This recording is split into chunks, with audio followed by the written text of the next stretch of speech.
The Boston Celtics, who got run out of TD Gardens in a 118-94 loss to the Cleveland Cavaliers. Karis LeVert, incredible game off the bench, 21 points, but Donovan Mitchell, star of the show. Second half, he lit it up. Total 29 points when the night ended, nearly a triple-double with 8 assists and 7 rebounds to go along with the 29 points. The Celtics, they tied the series. Now the Cavs do 1-1 going into Cleveland, which is not great. You lose home court advantage. I want to know, though, are you surprised that the Cavs absolutely just took care of the Celtics last night? I am. I'm a little bit surprised. I mean, given the way the Celtics really routed them in the first game.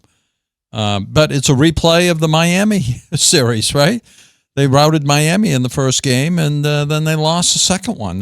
They play, I don't know, for as good a team as they are, being the best team in the NBA and the regular season record-wise, and playing so inconsistently at home during the playoffs. I think they have like a 500 record at home. Yeah, 500. 500 record at home over the last, 2 years? 3 years in the playoffs.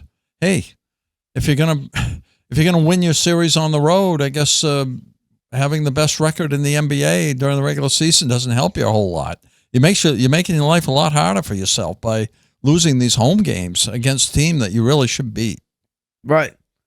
So, I mean, last night was very, very weird because really we could say Jason Tatum and Jaylen Brown, they're the 1A, 1B, or 1 and 2 combo.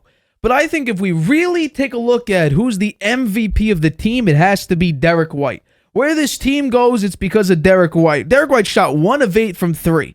And Joe Mazzulla's big ideology which was a complete switch on Ime Udoka's coaching style, was live and die by the 3. Well, you died last night. You shot basically 23%, 22.9% from 3. Meanwhile, the Cavs, very much like the Heat in Game 2, shot incredible from 3. They shot 13 of 28, which is 46.4% from 3. So this is a similar situation to the first series, Celtics Heat, this time Celtics Cavs, where basically Game 2, it's all about the three-pointer. The Celtics didn't hit them. The Cavs did. The Cavs also shot 54% from the floor. Meanwhile, the Celtics shot a very pitiful 41.2%. The Celtics got out-rebounded, out-assisted. The Cavs scored more points off turnovers, dominated the Celtics down in the paint, had better fast break points. The Cavs did everything right. The Cavs did everything incredible. Donovan Mitchell had 6 points in the first half, and normally when Donovan Mitchell is horrible, you're like, okay, they have a shot. That's what the Magic did. The Magic capitalized on Donovan Mitchell not having a great half or a great 3 quarters, and lo and behold, once Mitchell gets it going, it seems like he could light it up from anywhere. Logo threes, corner threes, 25 feet out, 29 feet out. That's what happens, and that's what happened in this game. Donovan Mitchell scored 23 points in that second half. He went 5 of 6 from 3. So when you have that kind of a guy, lighting it up from 3, dominating on every side, he could drive to the paint and make layups. I mean, he's one of the shiftiest guards in the NBA right now.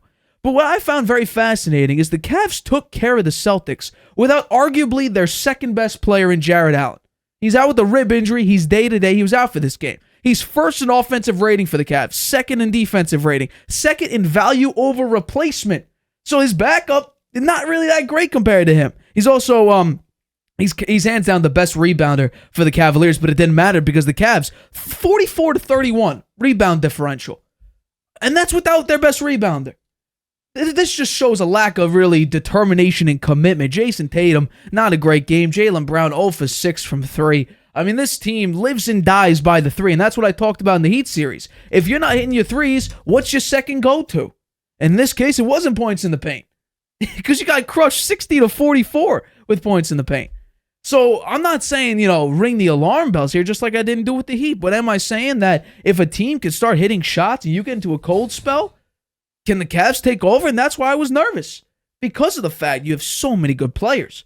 The Cavs probably, if we're talking about team comparison, they are probably the best matchup until the Eastern Conference Finals if they do play the Knicks. Let's say the Celtics win and they play the Knicks. I think if they play the Pacers, I think the Celtics will take care of them. But if the Knicks play the Celtics in the Eastern Conference Finals, that will be, I think, the closest 1-1 matchup in the Eastern Conference. But right now, you're up against a Cavs team with great defensive players, great offensive skill sets from like Donovan Mitchell, and even if Jarrett Allen was in there, Evan Mobley had a great game as well.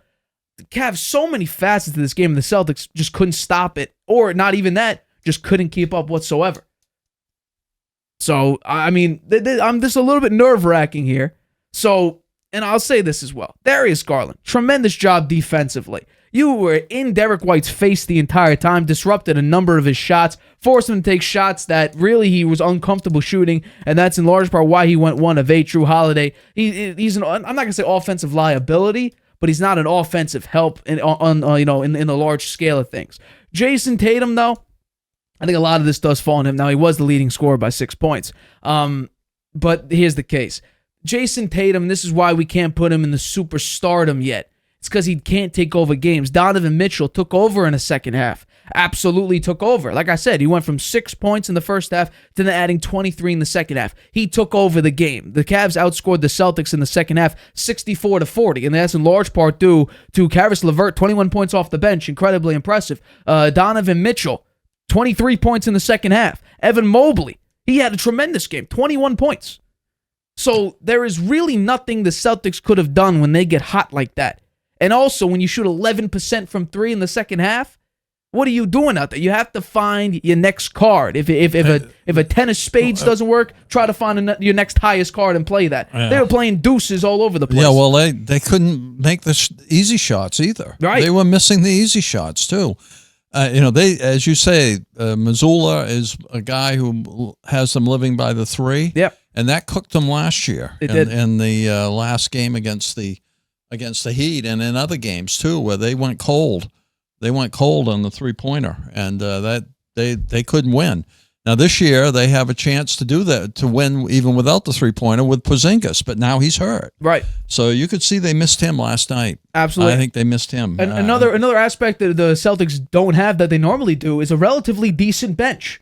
When either Tatum or Brown or Tatum and Brown go out of the game, you have Peyton Pritchard and Hauser come in, and normally they could hit enough shots down or play good enough that when Brown and Tatum come back on, you're either maintaining a decent lead or you've maybe even shrunk in a deficit. In this case, Sam Hauser did nothing, basically. He took 2 shots. He had 2 points. Even Luke Cornett got decent minutes, especially for a guy who doesn't play that often in the playoffs. His trouble with the big guys, the defense. What's his plus minus? Cornett was minus 12 in this game. Minus 12. And then Peyton Pritchard, he played nearly 20 minutes. He played perfectly fine. He had 13 points off the bench, had 60% from the floor.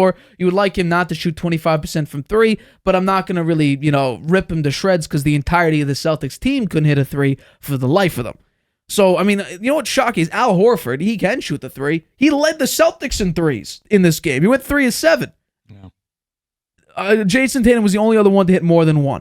Yeah, well, they could have their hands full with the Cavs. The Cavs are a better team than the Heat were. Absolutely. Right? They've got all their... and they were missing one of their better players. Jared Allen, he was out for this game. He's their best rebounder, their best offensive piece, and the second in total value to the team. Yeah, so they're going to be going to Cleveland now, and will Allen be back for this? He's day to day, where he's questionable, I'm sure. Yeah. But you can't absolutely fall apart in one singular half. You got to keep going, and that's why I think in this situation, let's say the Celtics lose to the Cavs. I think Joe Mazzulla, I think the Celtics organization and Brad Stevens, the executive, they need to focus on what exactly Mazzulla's doing here, because Ime Udoka would never let this kind of defensive just breakdown happen whatsoever. You would not let Donovan Mitchell take over a second half like you would in this game. I think that's where the difference between Ime Udoka and Joe Mazzulla is. Now, Mazzulla is more focused on the 3. Ime was focused on defense. And in today's NBA, you might want that more offensive mindset, kind of similar like in the NFL. The NFL is moving from defense into offense, and there's a lot of offense. That's why I think Joe Mazzulla in today's NBA works relatively well. And you saw the Celtics had a tremendous season.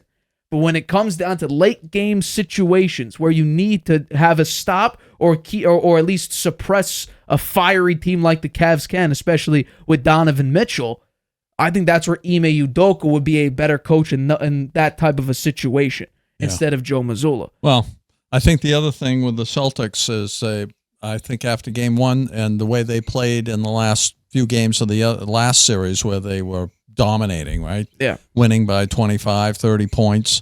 They get complacent. And that's a coaching issue. That's a coaching issue Absolutely. With Mazzulla. You can't let your team get complacent. You got to come out with the fire every night. It's like the first game of the season. You have no record.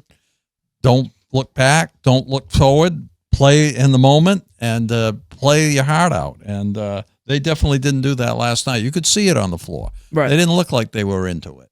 You mentioned Derek White. I agree with you. He's been a spark for them. He's been the 20-point scorer at least. He only had 10 last night. And you're right. Garland played great defense against him, and had 14 points on his own. So that was a critical factor in this game. But the two bigs for the Celtics, Tatum and Brown, they've got to come up bigger when Porzingis is out. Right. And I saw Porzingis sitting over there on the bench. He's not going to play in this series no matter what. So it's up to these guys to really step it up, replace his points and his defense out there to cool down the Cavaliers, who scored 118 points last night. Right. I'll also say this. I want to make a comment about this. Jason Tatum in the post game, we always think the Celtics based on the talent they have, and we call them sort of a super team. And then he said, after this loss, he said, quote, "I mean, that's the narrative you might see on TV, the idea that we have a super team. It's twofold, right? We didn't have the coach of the year. We didn't have the MVP. We only had 2 All-Stars. You say we're a super team, but we didn't get awarded like we are." Well, yeah, you know why? Because you have so many talented players. Porzingis is incredibly talented. You have, obviously, you and Brown are both incredibly talented. You had 27 points a game. Brown had 23. Porzingis had 20. Derek White, yes, you can call these guys maybe not superstars or stars, but they are incredibly good at what they do. This is not the type of role player that comes off the bench. These are guys that fit their roles exactly as they should. For instance, Derek White, incredibly sharp shooter, 39.6% from 3. He was a sharp shooter this year. We even had Drew Holiday. He shot 43% from 3. You only have 4 points last night. I want to see more of that 43% that you had in the regular season. I'd like to see it in the playoffs. What happened to him last night? He did nothing. And that 43% is not on like 2 attempts a game. No, these are on nearly 5 attempts a game. So you're shooting a decent amount of threes. You're just got to hit more of them. Yeah, well, he was 0 for 2 last night, and he didn't have much of a game at all in 35 minutes. 2 of 7, 4 points, 2 personal fouls, 3 assists, a couple of steals, 1 rebound. Yeah, 2 rebounds. Sorry, 1 offensive, 1 defensive. He's got to come up bigger than that. He just got a 4-year extension. Right. And he's a relatively older guard, too. So they're paying him for what he could bring, potentially. Yeah. We'll see what they do tomorrow night. Yeah. It's going to be big. I think they got to win. If they go down 1-2, right, then that's a serious thing for them, I think, particularly without Porzingis available. Absolutely. And then if Jared Allen comes back and he's already putting up, he's like the 3rd highest scorer on that team, and you can't stop them without him. You get out-rebounded by this much, 44-31 without the Cavs' best rebounder. You're going to need to step it up big time, and Missoula's got to be definitely on their case about this. However, we saw this in the last series, and the Celtics took care of the Heat. But the Heat were also without their best player. Donovan Mitchell's playing in this series. So they have to maintain a level of consistency that we have seen very slight glimpses of against lesser-tiered teams, like the Miami Heat. You have to bring that same mentality and that same production against a better team like the Cleveland Cavaliers. Hi, everybody. Thanks for watching. Make sure you subscribe here to get the latest from the show. Also, if you want to check out the full episode, make sure you click the I in the top right-hand corner right now. If you want to listen to this show anywhere you go, make sure you go to anchor.fm/The Harvey Hour or anywhere you get your podcasts.